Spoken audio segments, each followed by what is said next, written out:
वहीं अंबाला में 3 कृषि कानूनों के खिलाफ जीती लड़ाई को 1 साल पूरा होने पर आज अंबाला में किसानों ने ट्रैक्टर मार्च निकाला, विजय दिवस के रूप में मनाया। आपको बता दें कि किसानों का कहना है कि वो इस ट्रैक्टर मार्च के जरिए अपनी जागरूकता भी दिखा रहे हैं। उन्होंने कहा उन्होंने पूरी लड़ाई अभी जीती नहीं है।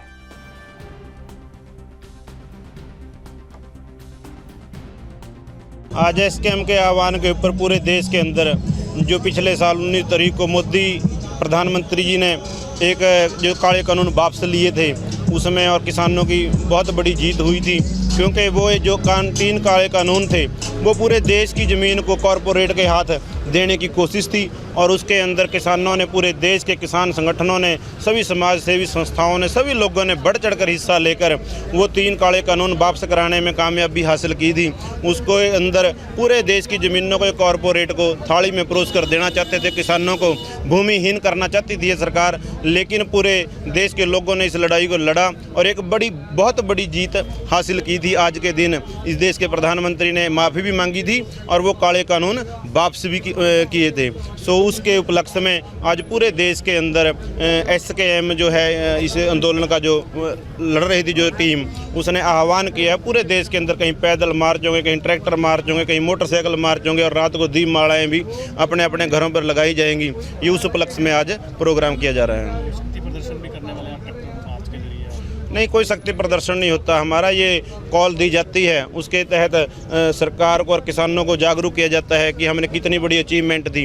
वो कोई छोटी मोटी अचीवमेंट नहीं थी, पूरे देश की ज़मीन थी। वो कश्मीर से लेकर कन्याकुमारी तक की ज़मीनें अडानी अंबानी को देने का मामला था। कोई छोटी मोटी जीत हासिल नहीं थी, वो बहुत बड़ी जीत थी। और उसके बारे में लोगों को भी आज बताया जाएगा, इसके जागरूक किया जाएगा कि आप लोगों ने कितना बड़ा काम किया था, किन किन वर्गों को बचाया, पूरी दुनिया को, पूरे देश के लोगों को बचाया, चाहे वो कोई दुकानदार है, चाहे कोई मजदूर है, कोई व्यापारी है। अगर ये सब कारपोरेट के पास चला जाता, ये दुकानें नहीं, लड़ाई पूरी नहीं हुई। स्टेप बाय स्टेप जो पहला हमारा सबसे बड़ा दर्द था अपने ज़मीनें बचाना, वो ज़मीनें बचाने में हम कामयाब हुए हैं। आगे जो हमारी मांगे हैं उनके लिए आंदोलन इसी तरह जारी रहेगा। एमएसपी के ऊपर बिजली कानून जो आया है, पराली जलाने वाला कानून है जो, इनको जब तक बिल्कुल निरस्त नहीं करती सरकार, जब तक आंदोलन को इसी तरह चलाएंगे। जागरूकता का भी एक अभियान है हमारा।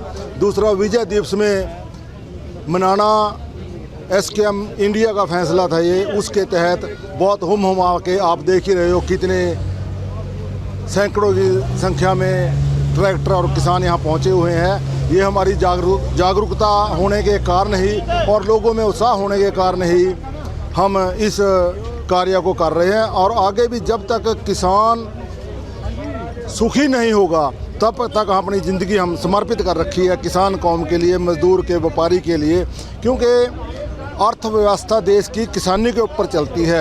अगर किसानी बर्बाद हो गई तो देश को बर्बाद होने में देर नहीं लगता। बड़े बड़े देशों के उदाहरण आपके पास हैं, उनकी क्या स्थिति है, कैसी स्थिति है, वो क्यों है। कॉरपोरेट के अपने हाथ में होने के अंदर आम पब्लिक को बहुत कठिनाइयों का सामना करना पड़ता है। जैसे आप देखिए जम्मू कश्मीर में सेब का क्या हाल हो रहा है, हिमाचल में अडानी अंबानी ने सेब के किसानों को किस तरह बर्बाद कर दिया है। अब वो उन्हीं की बरखिलाफत कर रहे हैं। यही काम हमारे साथ इस किसानी के अंदर जो हमारी प्रोडक्शन है किसी तरह की भी है, उसके साथ करने के लिए सरकार का एक हथकंडा था, जो सरकार को 13 महीने